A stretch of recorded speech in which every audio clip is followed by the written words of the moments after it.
मुल्क की सियासी मंजरनामे पर 3 अहम डेवलपमेंट्स हुई हैं और तीनों बड़ी डेवलपमेंट्स का ताल्लुक मुल्क में आम इंतखाबात से है। और अगर तीनों को जोड़ा जाए तो आपको पता चल जाएगा कि मुल्क में आम इंतखाबात की तारीख क्या होगी। क्या 14 मई को इंतखाबात होने जा रहे हैं, नहीं होने जा रहे? अगर नहीं होने जा रहे तो किसके खिलाफ क्या कार्रवाई होगी? अस्सलाम वालेकुम मेरे सादा से पाकिस्तानी, मेरा नाम रेहान तारिक है और आप मेरा यूट्यूब चैनल और फेसबुक पेज देख रहे हैं। मुल्क की सियासी मंजरनामे पर 3 अहम डेवलपमेंट्स हुई हैं और तीनों बड़ी डेवलपमेंट्स का ताल्लुक मुल्क में आम इंतखाबात से है। पहली डेवलपमेंट कौमी सलामती कमेटी का इजलास है। दूसरी अहम development chief justice Umar Bandial के खिलाफ रेफरेंस है जो मकामी वकील राजा सप्तैन की तरफ से दायर किया गया। और तीसरी अहम डेवलपमेंट आज सुबह हुई है जिसमें सदर ममलिकत आरिफ अलवी ने प्रैक्टिस एंड प्रोसीजर बिल 2023 वापस पार्लियामान को यह कहकर भेज दिया है कि आपने अपने इख्तियारात से तजावुज किया है। अब तीनों अहम डेवलपमेंट्स का ताल्लुक इंतखाबात से है और अगर तीनों को जोड़ा जाए तो आपको पता चल जाएगा कि मुल्क में आम इंतखाबात की तारीख क्या होगी। क्या 14 मई को इंतखाबात होने जा रहे हैं, नहीं होने जा रहे? अगर नहीं होने जा रहे तो किसके खिलाफ क्या कार्रवाई होगी? कौमी सलामती कमेटी का इजलास जिसमें सिविल और मिलिट्री क़यादत इकट्ठी बैठी, उसमें DGISI lieutenant general Nadeem Anjum के ऊपर ना सिर्फ एतमाद का इजहार किया गया बल्कि उनके लिए सबने डेस्क बजाए, अप्रिशिएट किया, दादो तहसीन हुई, इसलिए कि उन्होंने बड़ा एक हाई वैल्यू टारगेट, एक सेंसिटिव टारगेट लॉक किया जिसका नाम गुलजार इमाम उर्फ शंबे था, बलोच नेशनल आर्मी के सुरगना में से था और उसको गिरफ्तार किया जाना एक बहुत बड़ी अचीवमेंट के तौर पर देखा जा रहा है। और एक बहुत बड़ा पैगाम भी है सबको कि आप लोग जो नदीम अंजुम साहब के खिलाफ एक कंट्रोवर्सी कर रहे थे कि इनको ट्रांसफर कर दिया जाएगा, नया DGISI आ रहा है, बड़ा प्रेशर है, कोई प्रेशर नहीं है। और कौमी सलामती कमेटी इजलास के अंदर जो बड़ी इंपॉर्टेंट बात हुई है वो ये हुई है कि फौज एक ऑपरेशन लॉन्च करने जा रही है। यह ऑपरेशन उनके खिलाफ होगा जो मुल्क में एक स्पॉन्सर्ड एजेंडे के तहत रियासती इदारों को कमजोर कर रहे हैं। सबसे इंपॉर्टेंट बात यह कि जिस तरह खैबर पख्तूनख्वा के अंदर दहशतगर्दी वापस लौट रही है और जो तालिबान के साथ एंगेजमेंट कर रहे थे, मुज़ाकरात के नतीजे में उनके कैदियों को रिहा किया गया, उनके 5,000 लोगों को ला के मुल्क के अंदर बसाया गया। ये सब कैसे हुआ? यानी ना सिर्फ उसकी छान फटक हो रही है बल्कि एक बार फिर से उनके खिलाफ ऑपरेशन लॉन्च करने की तैयारी भी हो रही है।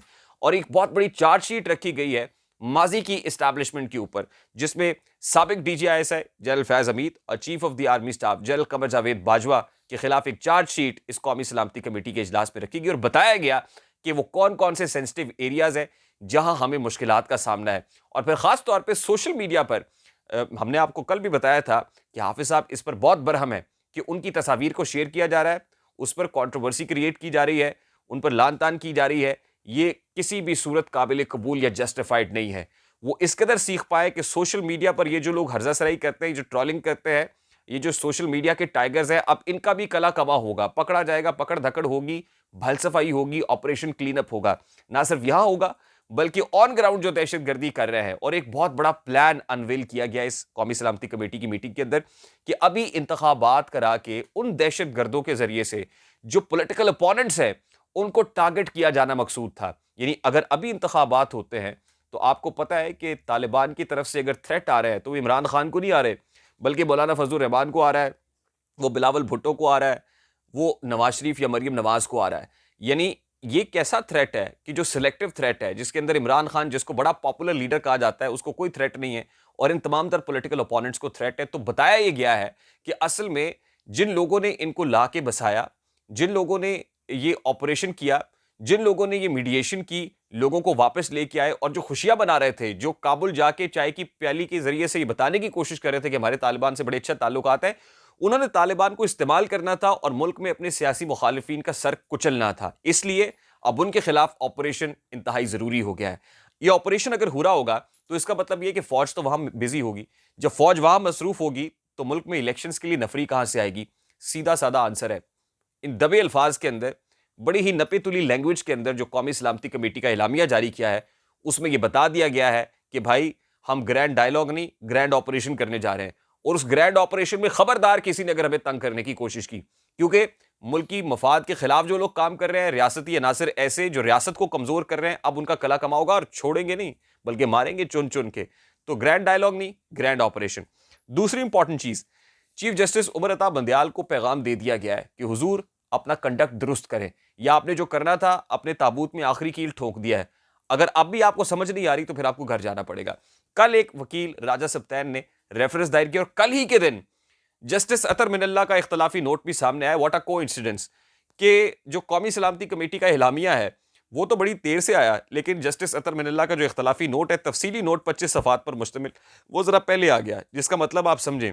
और उसके आते ही एक रेफरेंस दायर कर दिया गया, और ना सिर्फ रेफरेंस दायर किया बल्कि मुल्क की जो आला क़यादत है, जो टॉप टियर है, वो चीफ जस्टिस उमर अता बंदयाल से मुस्ताफ़ी होने का मुतालबा कर रहा है।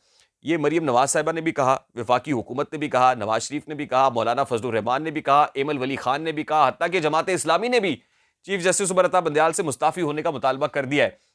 तो आप अंदाजा करें कि इस वक्त कितना प्रेशर होगा उमर अता बंदयाल साहब के ऊपर। ये प्रेशर बाहर से नहीं आ रहा, ये प्रेशर अंदर से भी आ रहा है। वो इख्तलाफी नोट जो एक बहुत बड़ी चार्जशीट है उमर अता बंदयाल साहब के ऊपर, तो वो भी बहुत बड़ी एक डेवलपमेंट है। तीसरी इंपॉर्टेंट चीज है, जो सदर ममलिकत ने प्रैक्टिस एंड प्रोसीजर बिल 2023 वापस पार्लियामान को भेजा है, ये हस्बे तवक्को, हस्बे रिवायत सदर ममलिकत ने किया है। इसमें कोई परेशान होने की बात नहीं है, ऐसा ही होना था। लेकिन यह बिल फिर भी लागू हो जाएगा, आप साइन करें ना करें, 20 अप्रैल को यह बिल लागू हो जाना है।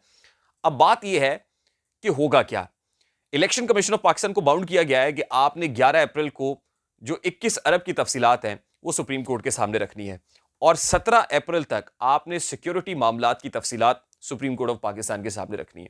सिक्योरिटी मामलात की तफसीलात कौमी सलामती कमेटी इजलास के एलामिया में ही काफ़ी हैं। वो एलामिया सामने आ गया, नफरी मौजूद नहीं है। जो पैसों की मामलात हैं, उस हवाले से वफाकी हुकूमत पहले ही कह चुकी है कि सरकार की किटी में कोई पैसा नहीं है, ये भी आ गया। अब होगा क्या? अब होगा ये कि जो मुतासरा फरीक होगा, यानी पाकिस्तान तहरीक इंसाफ, जो देख रही होगी इलेक्शंस नहीं होने जा रहे, वो अदालत का दरवाजा खटखटाएगी, डोर नॉकिंग करेगी, उसके ऊपर एक पिटिशन आएगी। अब उस पिटिशन के ऊपर एक बेंच बनेगा। अब वो बेंच कैसा होगा? जाहिर है या तो वो 9 रुकनी होगा या फुल कोर्ट होगा। हमारी इतलात के मुताबिक इलेक्शंस का फैसला फुल कोर्ट करेगा, और ये बादस कयास नहीं है कि फुल कोर्ट -2 हो, यानी इस फुल कोर्ट के अंदर ना तो एजाजुल एहसन हो और ना ही मज़ाहिर अली अकबर नकवी हो। ये फुल कोर्ट -2 होने जा रहा है। और ये पिटिशन भी कौन करेगा? तहरीक इंसाफ करेगी। यानी इसके लिए जो रिव्यू पिटिशन है या प्रैक्टिस एंड प्रोसीजर बिल 2023 है, इसकी भी जरूरत नहीं, क्योंकि ये तो जाके 20 अप्रैल को लागू होगा। तहरीक इंसाफ 17-18 तारीख को ही दरवाजा खटखटा देगी, डोर नॉकिंग कर देगी। उसके बाद होगा ये कि बेंच बनाने का मामला आएगा। अब बेंच किसने बनाना है? चीफ जस्टिस उमर अता बंदयाल ने। चीफ जस्टिस उमर अता बंदयाल कौन है? जिसको मैसेज दे दिया गया है कि हुजूर अपना कंडक्ट ठीक करें, उसके जजेस की तरफ से दे दिया गया, अदरवाइज इस्तीफा देके घर चले जाएं। उसके ऊपर इतना प्रेशर है कि अल्टीमेटली उसे इसका रास्ता फुल कोर्ट के जरिए से ही रोकना पड़ेगा। उमर अता बंदयाल इस्तीफा दे ना दे, अब फुल कोर्ट बनाना बहुत जरूरी है। फुल कोर्ट जब बनेगा तो उसके अंदर तमाम जजेस आ जाएंगे, इंडिपेंडेंट जजेस की राय भी होगी।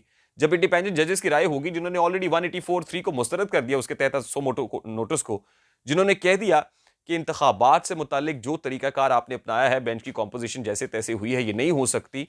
अल्टीमेटली जब उनकी राय सामने आएगी तो इंतखाबात फिर अक्टूबर में जाके ही होंगे।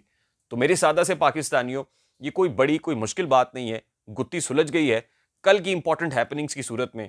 और वो 3 हैपनिंग्स ये बताने के लिए काफ़ी हैं कि मुल्क में इंतखाबात 14 मई को नहीं बल्कि अक्टूबर में होंगे। अक्टूबर में जाके आपके साथ बात करेंगे कि अक्टूबर में होने या अक्टूबर से भी आगे जाने। मुझे रेहान तारिक को इजाज़त दीजिए, अपना बहुत सारा ख्याल रखिएगा। अस्सलाम वालेकुम।